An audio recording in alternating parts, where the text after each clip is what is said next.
Assalamualaikum. मैं Smina Gosar, teacher GHS Nova Gabra. Dear student, today our topic is Colors of Rainbow. It is a short story, 8th class, story number 3. तो ये जो कहानी है colours of rainbow, इसका नाम है। तो मैं थोड़ा सा आपको इसका पहले इंट्रोडक्शन देती हूँ। कलर्स ऑफ रेनबो डोगरी ज़बान में लिखा गया एक मुख्तसर अफसाना है।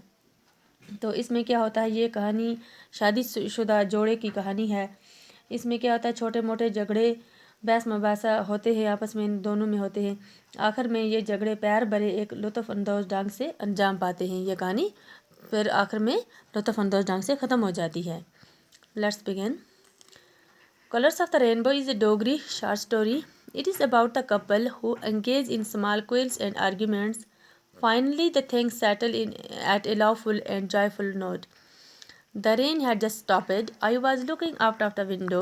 Occasionally, a drop of water fell from the opening of the window. The clouds had cleared and the sun had also come out. When the sun shines immediately after rainfall, it looks very pleasant. I was watching the beauties of the nature, lost in the thought. Just outside the window were some chili plants. They had quite grown tall and spotting red chilies. Drops of water were dripping, sliding down the plants. All my attention was centered on the rain drops. तो बारिश जो है वो रुकी हुई आती है। I was looking out of the window. ये जो आतर है ये खिड़की से बाहर देख रहा होता है। Occasionally a drop of water fell from the opening of the window.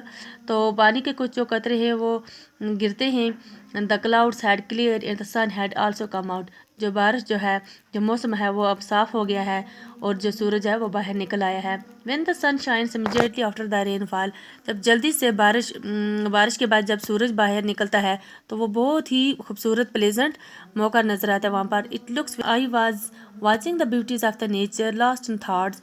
तो मैं कुदरत की खूबसूरती के बारे में सोच रहा था, अपने ही ख्यालों में था। Just outside the window were some chilli plants, और खिड़की से बाहर वहाँ पर कुछ पौधे थे चिलीज़ के, मिर्ची के। They had grown quite tall and we are spotting red chillies, वो बहुत बड़े हो चुके थे और उनके साथ रेड चिलीज़ भी, मिर्चें भी थे। Drops of water were dripping sliding down the plants, तो वो पानी के कतरे जब उस पर लगते थे उससे वो फिसल कर नीचे गिरते थे।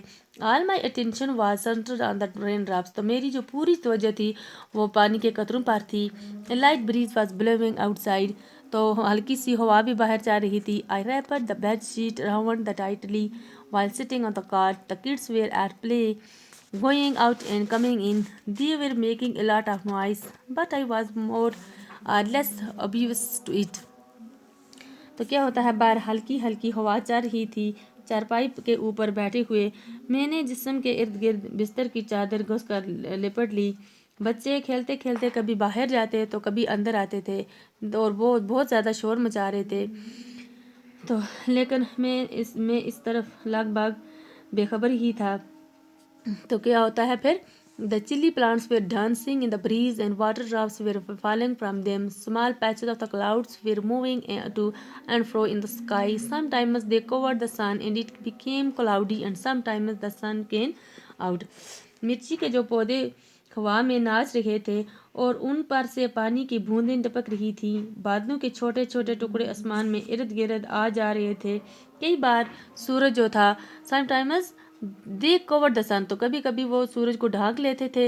And it became the cloudy and sometimes the sun came out, तो कभी कभी जो मौसम था वो क्लाउडी बन जाता था और कभी कभी सूरज भी निकल आता था।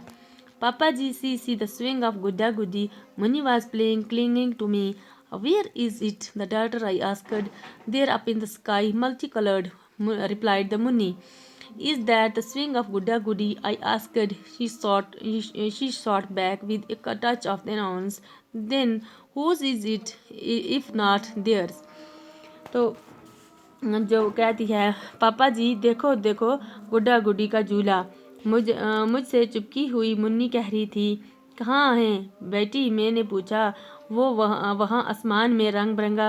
मुन्नी ने जवाब दिया. क्या वो गुड्डा गुड्डी का झूला है, मैंने पूछा. उसने दोबारा पूछा, लेकिन कदरे नाराज़गी वाले सुर में. अगर ये उनका नहीं है तो किनका है?